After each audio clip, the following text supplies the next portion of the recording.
Աստված լույս է, ու նրա մեջ բնավ խավար չկա, խաղաղություն մեզ։ Ուզում եմ ընթերցել Հովհաննեսի առաջի թղթի առաջի գլխի 5-րդ համարից։ Սա է այն պատգամը, որ իրենից լսեցինք ու ձեզ իմացնում ենք, թե Աստված լույս է ու նրա մեջ բնավ խավար չկա։ Առաքյալն ասում է, որ Տիրոջից առած պատգամ ուներ, որը փոխանցում է ինձ ու քեզ։ Ինչ է պատգամը։ Մի խոսք, որը կարիք ուներ հայտարարելու, հռչակելու, որպեսզի Աստծո ժողովուրդը սա ընդուներ։ Ու որն է այս կարևոր եւ թանկ պատգամը։ Աստված լույս է եւ նրա մեջ բնավ խավար չկա։ Որտեղ որ լույսն է, այնտեղ հալածվում է խավարը։ Լույսը հաղթում է խավարին։ Եթե ինչ-որ միտեղ լույս չկա, խավարն է թագավորում։ Ստացվում է, որ Աստծո մեջ չկա խավար։ Աստված ինքը բարի է, ինքը լույս է, եւ նրա դիտավորությունները, խորհուրդները իմ ու քեզ համար բարին է, ընտիրն է, լավագույնն է։ Նրա կամքի, նրա խորհուրդների, նրա ցանկությունների մեջ որևիցե վատը եւ չարը չկա։ Խավարը մի տեղ է, որ չարը բարգավաճում է։ Խավարը հենց չարի իշխանության տարածքն է։ Բայց մեր Աստված ինքը լույս է։ Եվ նա շարունակում է առաքյալն ասելով. եթե ասենք, թե նրա հետ հաղորդակցություն ունենք ու խավարի մեջ պտտվենք, սուտ ենք խոսում ու ճշմարտությունը չենք ասում։ Եթե ասենք, թե Աստծո հետ հաղորդակցություն ունենք ու խավարի մեջ պտտվենք, խավարի մեջ քայլենք, ուրեմն սուտ ենք խոսում։ Ինչու՞։ Որովհետև Աստված ինքը լույս է։ Ինչ է նշանակում խավարի մեջ պտտվել, քայլել։ Խավարը ո՞ր ժամն է։ Խավարը գիշերվա ժամն է օրվա։ Կյանքը ցույց է տալիս, որ գողերը, ավազակները, չարագործները սպասում են օրվա գիշերը գալուն, օրվա մտնելուն։ Ինչու՞։ Որովհետև երբ որ մութ է, խավար է, չարագործը կարող է դուրս գալ եւ չարություն անել։ Եվ այդ խավարի ու մթության մեջ մարդկանց աչքերը չեն կարող տեսնել ու նկատել չարագործի չար գործերը։ Այսինքն խավարը մի ծածկոց է, որ չարագործը կարողանում է ծածկոցի տակ գործել աննկատ, առանց բացահայտվելու, առանց հանդիմանվելու։ Սրա համար առաքյալն ասում է, որ եթե մենք ասում ենք, որ մեր հաղորդակցությունը, մեր շփումը Տիրոջ հետ է, ուրեմն մենք պետք է լույսի մեջ քայլենք։ Ուրեմն մենք պետք է լինենք թափանցիկ մեր գործերի մեջ։ Մենք չպետք է վախենանք, երբ որ մարդիկ նայեն մեզ, տեսնեն ինչպես ենք գործում, ինչպես ենք խոսում, ինչպես ենք վարվում։ Այսինքն լույսի մեջ քայլել նշանակում է լինել Աստծո ազատության մեջ, ազատ վարվել Աստծո սիրո մեջ, Աստծո լույսի մեջ, մեղքից ազատ, մեղքից հեռու, չարից հեռու։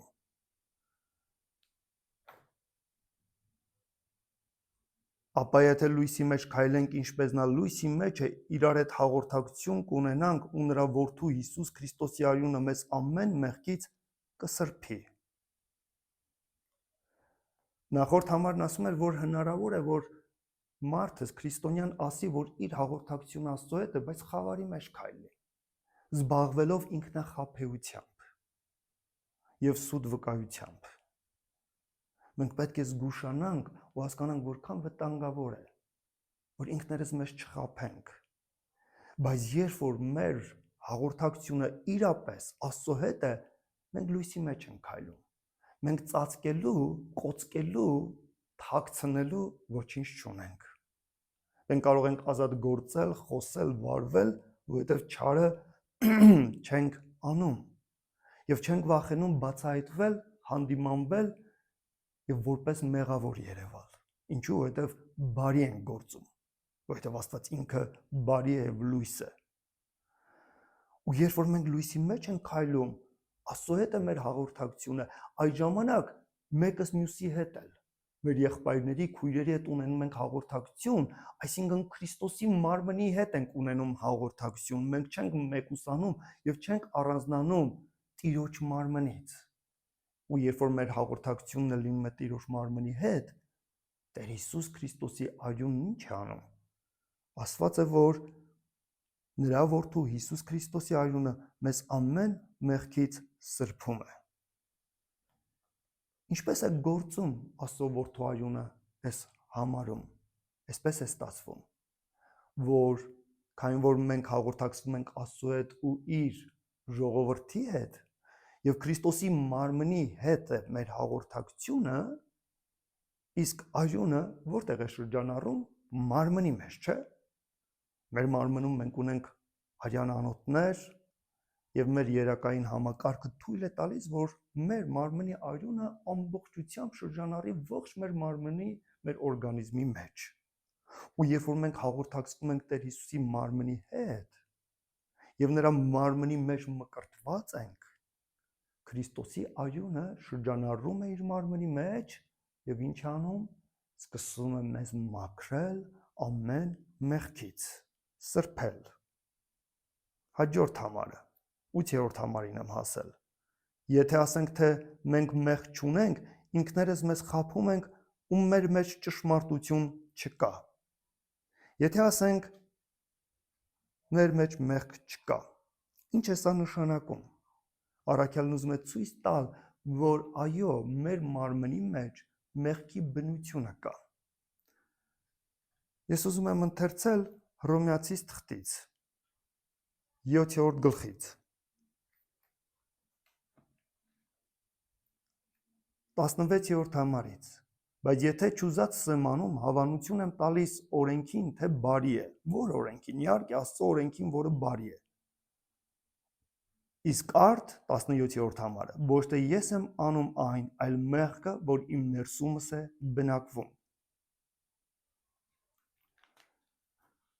Հռոմեացիս 7-րդ գլխում Պողոս առաքյալը խոսում է, որ ինքը ուներ մեղքի նկատմամբ պատերազմ, պայքար։ Ու երբ որ այս պայքարով անցնում էր, թե ինչպես է իր հոգին պատերազմում մարմնի դեմ ու մարմինը հոգու դեմ, նա ինչ հայտնաբերեց, որ մեղքը բնակվում է իր ներսում եւ նույն հատվածներում, եթե շարունակեին կարդալ, կտեսնեին, որ նա ասում է մեղքը բնակվում է մարմնիս մեջ։ Այսինքն նույն միտքը տեսնում ենք, որ Հովհաննեսն է ասում, եթե մենք ասենք, որ մեր մեջ մեղք չկա, մենք սուտ կխոսենք։ Ինչ է ուզում ցույց տալ, որ այո, ադամական մեղանչական սերմից է մեր մարմինը ստեղծված, որը Ադամից սկսված, սերնդե սերունդ փոխանցվել է մեզ եւ այդպես շարունակաբար։ Եվ այս մարմինը մեղանչական մարմին է, մեղքի մարմին է, մահկանացու մարմին է։ Եվ մեղքը բնակվում է մարմնում։ Եվ սա փաստ է, որ մենք պետք է ճանաչենք, եւ սա է պատճառը, որ մարմինը պատերազմում է հոգու դեմ, իսկ հոգին մարմնի դեմ։ Շարունակությունը կարդամ։ Եթե խոստովանենք մեղքերներս, հավատարիմ ու արդար է նա մեր մեղքերին թողություն տալու եւ մեզ ամեն անիրավությունից սրբելու։ 8-րդ համարում առաքյալը խոսում էր մեղքի մասին եզակի թվով, ցույց տալու համար սա մեղքի բնույթն է, բնությունը,